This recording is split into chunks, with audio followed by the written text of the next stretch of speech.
Fuentes de alimentación. Boost Converter. Comenzamos.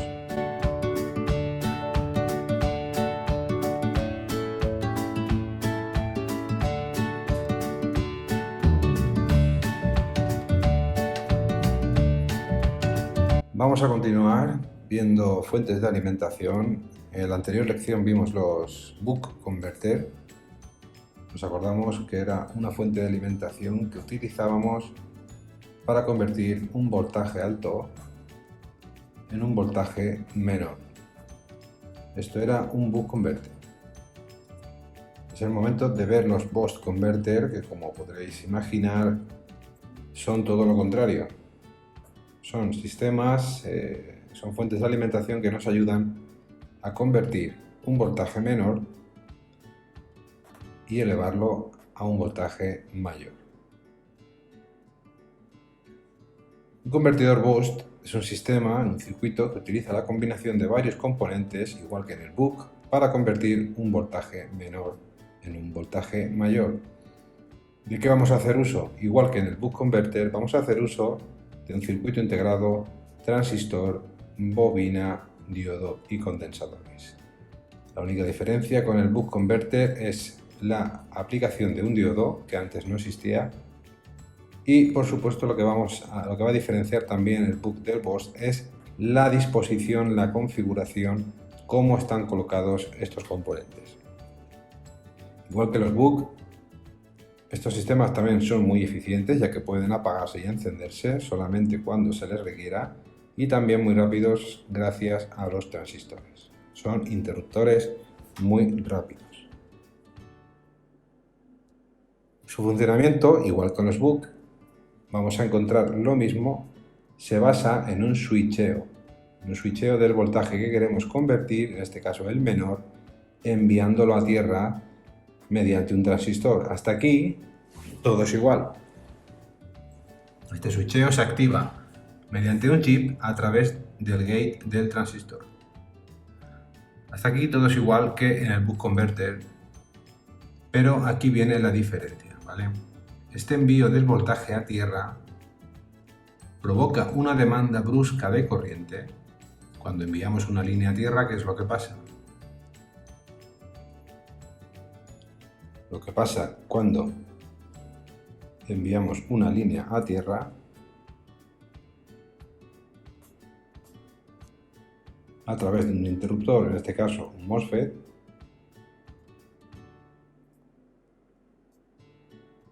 el interruptor se cierra y la corriente pasa de forma brusca. Empieza a haber una exigencia brusca de corriente aquí.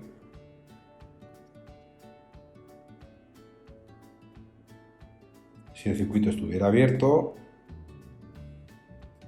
no habría ese consumo tan brusco de corriente. La corriente seguiría su curso normal, pero al cerrar el interruptor habría un aumento brusco de corriente que iría a tierra.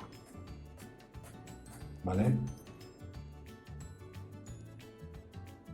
Ese cambio de corriente brusco a tierra provoca un colapso en la bobina.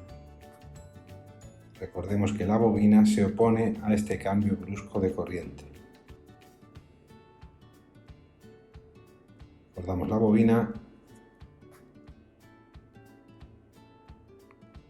En este lado, luego veremos la configuración, si se produce un aumento brusco de corriente porque un circuito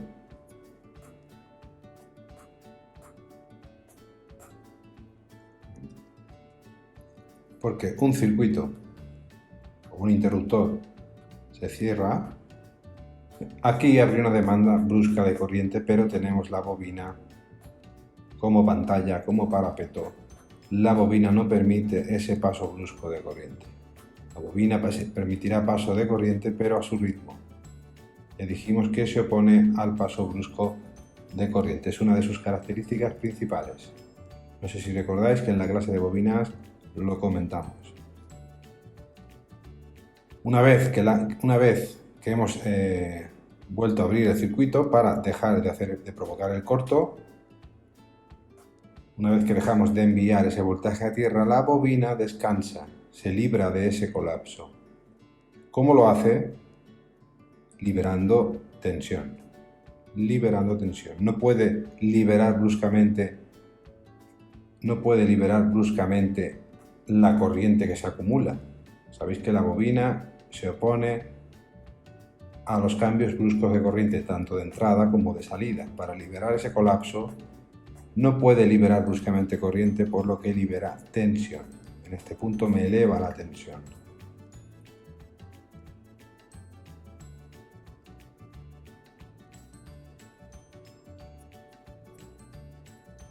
Vamos a recordar la ley de Ohm. Intensidad igual a voltaje dividido entre resistencia. ¿Qué provoco yo al enviar el voltaje a tierra? Lo que yo provoco es una resistencia cero. Una resistencia cero. Esta división me daría como resultado un voltaje, una intensidad, infinito. Cualquier número entre 0 es infinito. Infinito significa que empieza a haber una demanda de corriente continua, sin parar. Estamos hablando de que esto se produce en una fracción de tiempo muy pequeña. Esto ocurre muchísimas veces en un segundo. El interruptor se abre y se cierra continuamente para provocar este fenómeno, pero aquí lo estamos describiendo como si ese intervalo de tiempo fuera mayor, para poder entenderlo. Tenemos entonces esa intensidad que es infinita según el cálculo. En la bobina no para de llegar corriente, pero la bobina se colapsa, no permite ese paso y se colapsa. ¿Y qué ocurre cuando vuelvo a tener resistencia? Cuando dejo de enviar el voltaje a tierra. El voltaje, usando la misma ley, podemos definir que el voltaje es igual a la intensidad por la resistencia. Yo ahora tengo una resistencia, pero la intensidad aquí se me ha elevado en este punto. Por lo tanto, si elevo la intensidad, ¿qué pasa con el voltaje? Se eleva,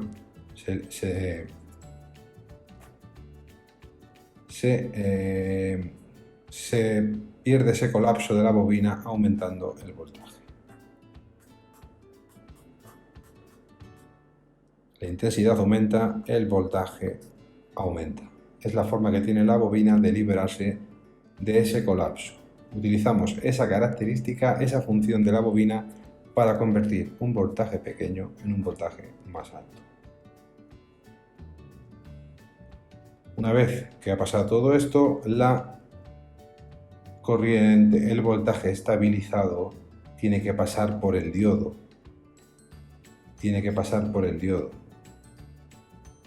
Y yo necesito que el diodo, cuando el voltaje pasa, este voltaje que se ha elevado aquí, pase, yo necesito que al estar elevado aquí, cuando aquí vuelva a haber switcheo para continuar elevándolo, porque esto es un switcheo continuo, necesito que este voltaje aquí elevado ya y estabilizado no vuelva a pasar. Por eso necesito un diodo.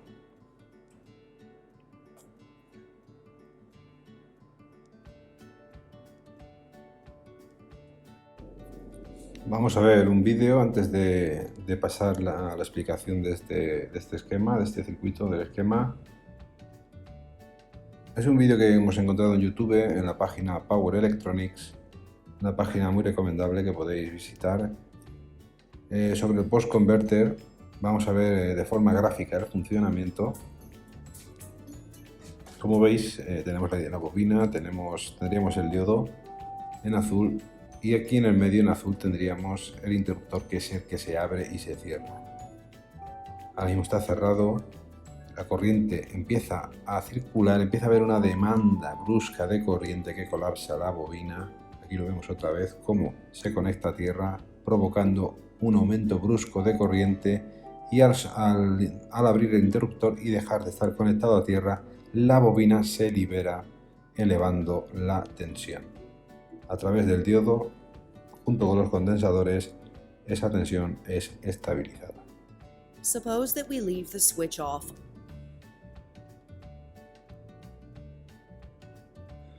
Vamos a ver ahora sí un bus converter en un plano esquemático.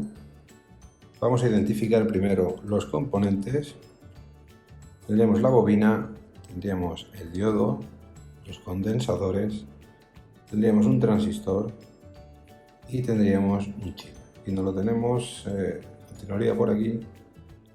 ¿Vale? Entonces, ¿qué tenemos? Tenemos los mismos componentes que en un bus converter, pero con una disposición o una configuración diferente, y además hemos añadido la intervención de un diodo.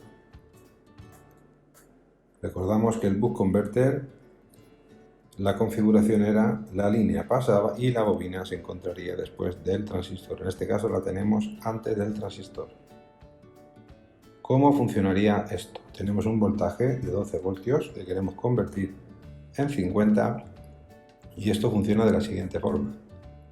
La corriente, en la tensión pasaría a través de la bobina permite la tensión a un lado y a otro, la misma tensión.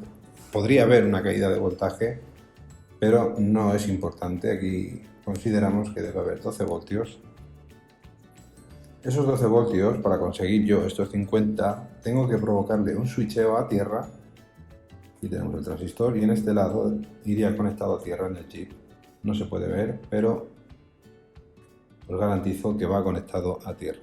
Tal vez en otro plano esquemático podamos verlo mejor, pero en este caso va conectado a tierra en el chip. Estos 12 voltios yo tengo que hacer provocar un switcheo. Tengo que este interruptor abrirlo y cerrarlo un número determinado de veces para que su paso a tierra me provoque la elevación de ese voltaje que se me estabilizará después del diodo. ¿Cómo consigo esto? Vamos a identificar primero qué tipo de transistor tenemos delante. ¿Qué tipo de transistor tenemos? Es un MOSFET. Y dentro de ese MOSFET, ¿de qué canal es? Si recordáis cómo se hacía, encontramos la flecha interior apuntando hacia el gate.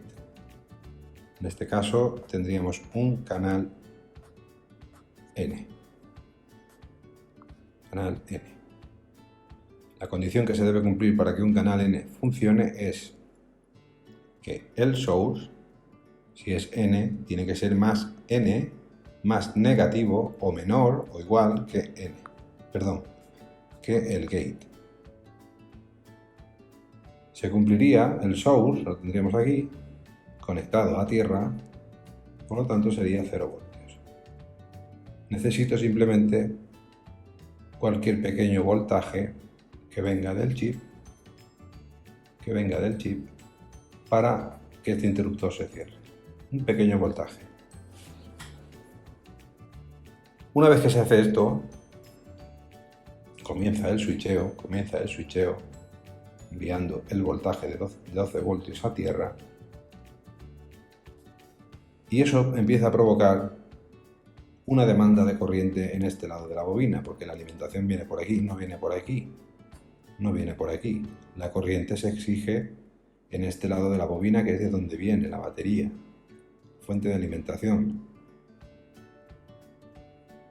Esa demanda brusca de corriente provoca un colapso de la bobina, ya que ésta no permite el paso brusco. Digamos que la bobina se inflama, utilizando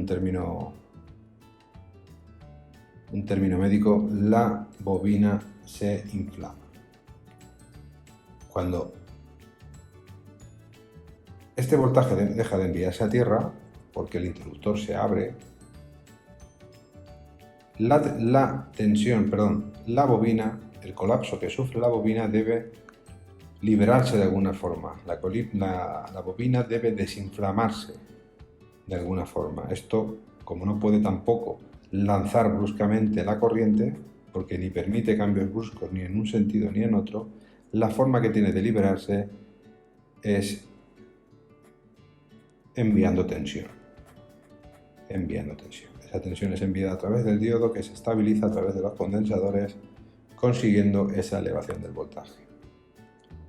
Este diodo impide que cuando yo tengo aquí 50 voltios se vuelvan en el sentido contrario, porque si volviesen aquí no podría haber un switcheo o se provocaría un corto de esta línea al provocar el switcheo.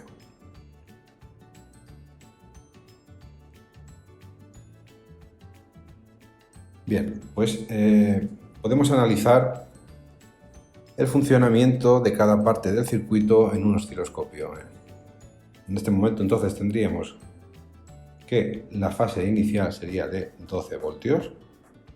Así veríamos en un osciloscopio ese voltaje, esa línea antes de la bobina, en este punto. Un voltaje estable. Este es el switcheo. Esto es lo que veríamos en el lado posterior de la bobina, entre el diodo y la bobina, a través del transistor. Esto es lo que veríamos en este punto, aquí esta tierra. Veríamos un switcheo. El switcheo no tiene que ser siempre esta imagen, puede ser cualquier otra dependiendo del voltaje que queramos. Recordamos que para convertir un voltaje alto en un voltaje menor en el buck converter, todo dependía del tiempo que pasase ese voltaje en tierra.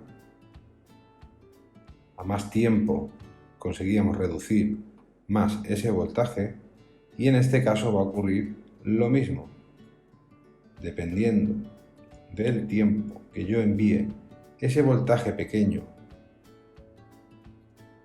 a tierra, la demanda de corriente va a ser mayor. Si tengo aquí un tiempo mayor el voltaje en tierra, contra más tiempo tenga el voltaje en tierra, la demanda de corriente es mayor, por lo tanto el colapso de la bobina es mayor, elevando más la tensión. Todo depende, tanto los buck como los BOS, del tiempo que este voltaje esté en tierra. Y esta sería la imagen en el osciloscopio en el lado posterior al diodo. Aquí veríamos ya el voltaje elevado a 50 voltios. En un multímetro, ¿qué podríamos analizar? Un multímetro podríamos analizar aquí obteniendo 50 voltios, podríamos analizar aquí obteniendo 12 voltios. En un multímetro en este punto no vamos a obtener absolutamente nada, van a ser valores que van a ir cambiando y ninguno va a ser real, puesto que aquí hay un switcheo continuo y no puede ser valorado por un multímetro. Necesitamos un osciloscopio. Aquí tendrías las imágenes en cada punto. En este punto tendríamos 12 voltios estables. En este punto tendríamos un switcheo. Y en este punto tendríamos el voltaje elevado y estabilizado. Los condensadores me eliminan el ruido, me estabilizan la línea y son necesarios.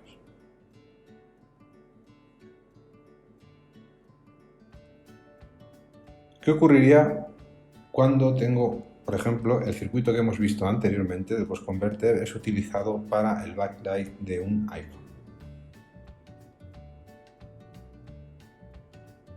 Yo tendría el BOS converter, tendría los condensadores,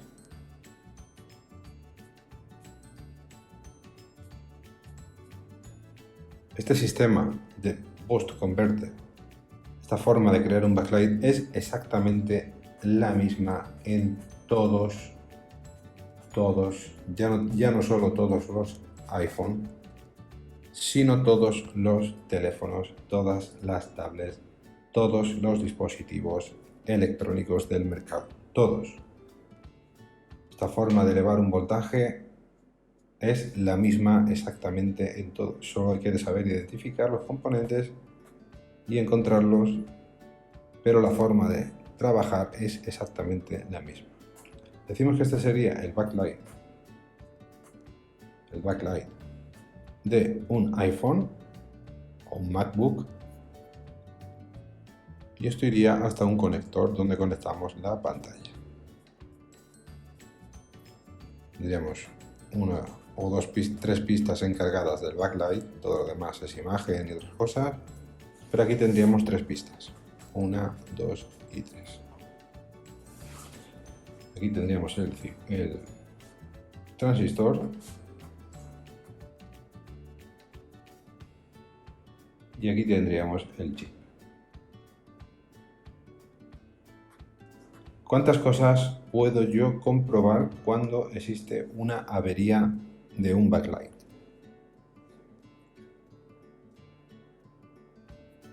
Primero, lo primero que debo comprobar es el voltaje que hay aquí, para empezar a obtener información. ¿Dónde puedo medir ese voltaje? Pues lo puedo medir en un condensador, en otro, y lo puedo medir en los conectores.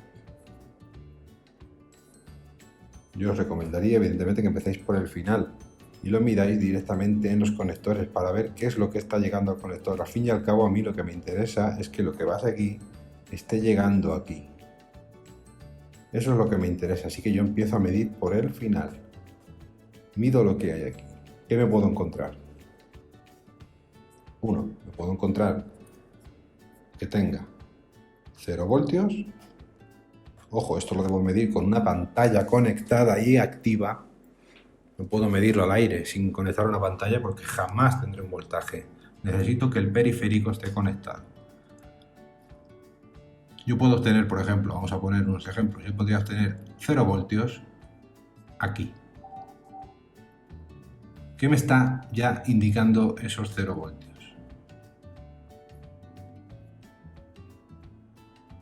Evidentemente que está pasando algo anteriormente, eso está claro.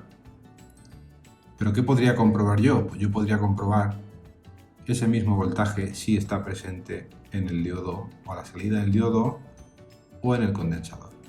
Lo podría probar ahí. ¿Por qué? Porque puede ser que la línea que va desde el conector hasta el diodo se haya roto. Entonces, si yo tuviese aquí voltaje presente y aquí no,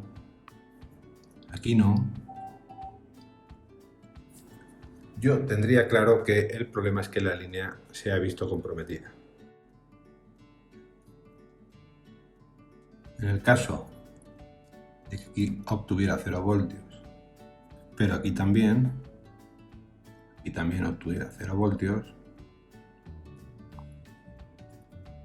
0 voltios, sí, yo podría comprobar si hay conexión entre esta línea y el conector, pero parece indicar todo que ese no será el problema. Si aquí hay 0 voltios es porque el problema viene de atrás.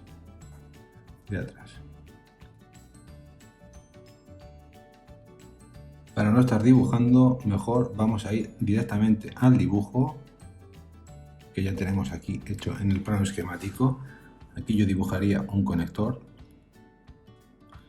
Y hemos dicho entonces que midiendo aquí en el conector y en los condensadores tendríamos 0 voltios. Me voy al inicio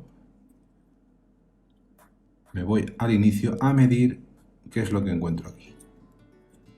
12 voltios o 4 en caso de un iPhone. Voy a medir lo que hay y podría tener entonces dos posibles medidas. Una, que no tuviera nada, es decir, también hubiera 0 voltios, por lo tanto no estoy teniendo un problema de backlight.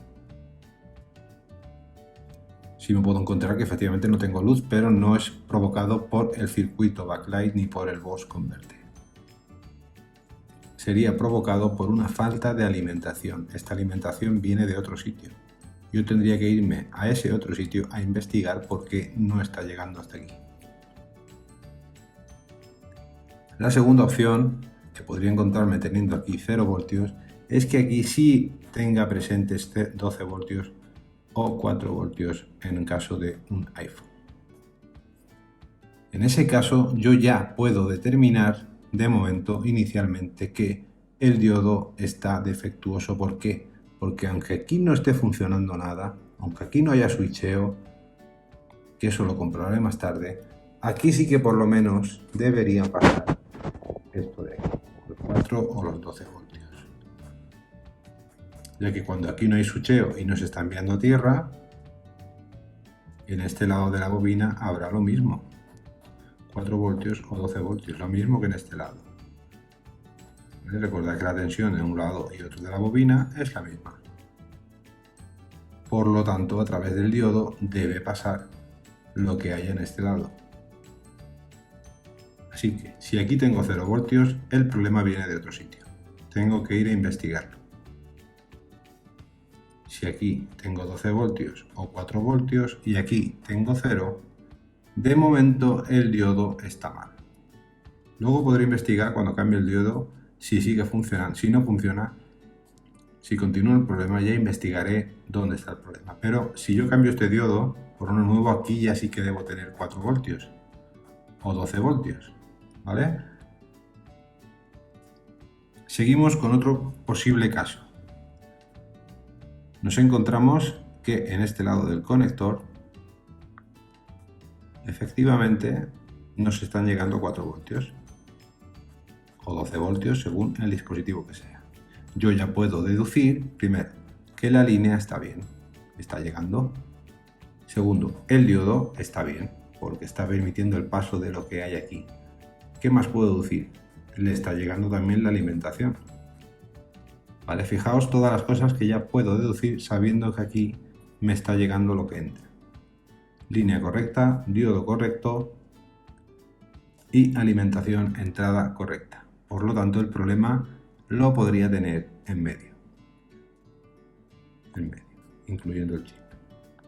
¿Qué voy a hacer en ese caso? Estamos en el caso de que aquí en el conector tendríamos los 4 voltios o los 12 voltios. Voy a ir a comprobar aquí. Voy a ir a comprobar ahí con un osciloscopio. No puedo comprobarlo con un multímetro porque yo aquí necesito ver si hay un switcheo. Ese switcheo el multímetro no puede detectarlo. Entonces voy a comprobar aquí si existe ese switcheo y puedo encontrar dos casos. Uno, que haya switcheo. Hay un switcheo correcto que parece que debe estar funcionando. Ya puedo determinar entonces, primero, que el chip está funcionando, está haciendo su trabajo. Segundo, el transistor está haciendo su trabajo. Tercero, el diodo está correcto. Todo lo demás está correcto, así que lo que está fallando es la bobina. No se está colapsando o no está permitiendo ese paso, ese cambio brusco de corriente no está permitiendo que la bobina se colapse. No está teniendo la fuerza suficiente para enviarme esa tensión de 50 voltios. Es un caso de que aquí sí haya switcheo, pero aquí continúe el voltaje inicial, 4 voltios o 12 voltios. En caso de medir y que no haya switcheo, sí que puedo determinar entonces que el problema debe estar o en el chip o en el transistor.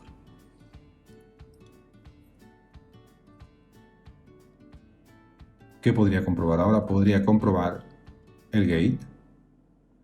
Sabemos que es un canal N, por lo tanto el source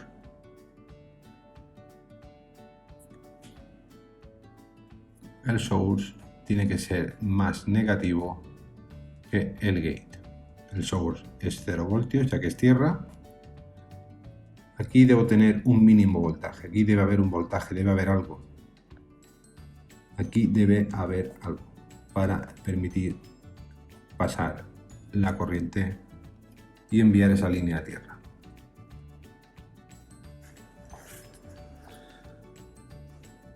Debo tener un voltaje, por tanto, si este voltaje no se está enviando, el chip no está haciendo su trabajo, por lo tanto podemos determinar que es el que está defectuoso.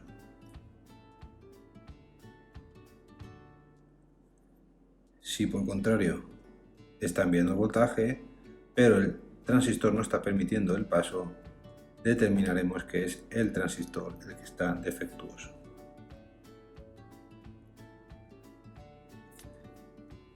Todo esto es cómo se debe diagnosticar una avería en un circuito Boost Converter. El hecho de que aquí, por ejemplo, en este gate, el chip no esté enviando el voltaje, no descarta que yo pueda estar probando que esta línea de gate esté correcta. Antes de determinar que es el chip el malo, fijaos que aquí hay una resistencia. Yo debería comprobar esa resistencia, porque puede ser que no esté pasando lo que tiene que pasar a través de ella. Puede ser también que esta línea esté en corto. Por tanto, aunque esta metodología es la que debemos seguir, no descarta que debamos hacer otro tipo de comprobaciones. Pues así es como se diagnosticaría la avería de un Boost Converter. Bueno, vuelvo a daros una buena noticia. Si antes veíamos en el Book Converter que en el caso del iPhone me eliminaban componentes, vemos que en el Boost vuelven a eliminarme el transistor. El transistor me lo vuelven a incluir en el circuito integrado, así que me eliminan componentes, facilitándome el diagnóstico. La metodología es la misma: comprobar el voltaje que hay en el conector. Si este fuera 0 voltios, tengo que investigar si la alimentación la estoy recibiendo. En ese caso ya puedo casi confirmar que los diodos están defectuosos, puesto que no dejan pasar lo que está entrando. Los diodos, aunque aquí no tenga backlight, me deben permitir el paso de ese voltaje. Por el contrario, si tuviese los 4,2 voltios, ya puedo determinar que los diodos de momento están bien, que tengo alimentación, que la bobina que está aquí está permitiendo el paso de ese voltaje, y tendría que investigar qué es lo que está pasando en medio. Ese switcheo tengo que investigar qué es lo que está pasando con él. No está aquí, pero en este caso está la bobina en este punto. No se puede ver en la imagen, pero tengo la bobina ahí. Si tengo la bobina ahí, yo investigo aquí con el osciloscopio y hay un switcheo, probablemente sea la bobina el problema, la que nos está colapsando y no me permite elevar ese voltaje. Si por el contrario tengo un voltaje de 4,2 voltios estable sin switcheo, es el circuito integrado el que no está trabajando. Bien, hasta aquí esta lección. Hemos visto los Boost Converter. Vamos a ver a continuación una de las últimas fuentes de alimentación, los LDO, y junto con los LDO habríamos terminado todo lo referente a fuentes de alimentación. Nos vemos en una próxima lección y hasta la vista.